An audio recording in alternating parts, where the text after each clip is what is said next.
I think that I'm pretty determined and very ambitious in a way that sometimes makes people uncomfortable, because I think that often in society it's fine for men to be ambitious and want to get ahead, but women, traditionally at least, are expected to be more sort of, you know, feminine and shy and retiring and not so sort of hungry for success.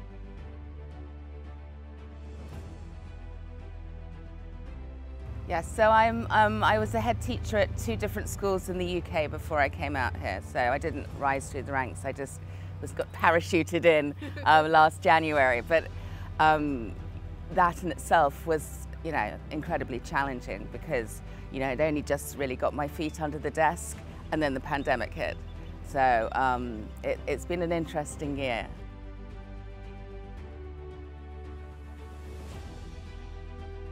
I think at a lot of the top public schools, and that's the private schools in the UK, men are in positions of authority, but I think probably if you looked at it demographically, it's probably split down the middle. I know it's more unusual here to have a female head of school, yeah, than in the UK. It's been a journey. It's been one full of challenges.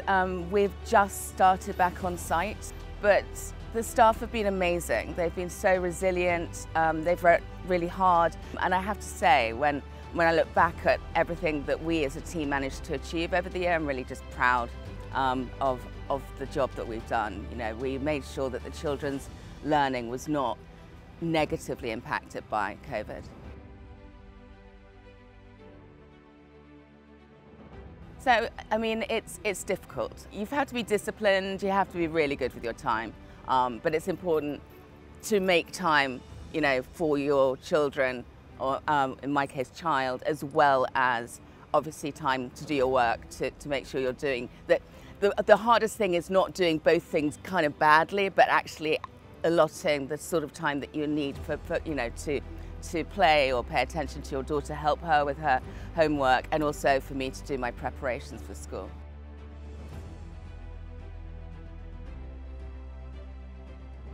I think people were worried that I got that sort of sense that people were a little bit anxious about me being a woman and being in charge. But you know, it's not like the first time I've done this, so I'm sort of pretty confident about how to manage the job. So I think, although there was some skepticism, that by the time I'd been there for a term, I think people were like, okay, she's kind of got this, she knows how to do this. So I think in terms of the school's culture, even before I joined, it was a space in which women were leaders and were, you know, trusted with leadership of the school. So I haven't experienced anything directly. Well, yes, in the sense that if you see feminism as wanting the same equality and rights in society as men do, I don't see it as a pro-female sort of thing. It's just we deserve the same rights and the same opportunities as men. No, I don't. I think I've taken wrong turns in my life and I've stumbled at some times, but I'm fairly content with where I am at the moment.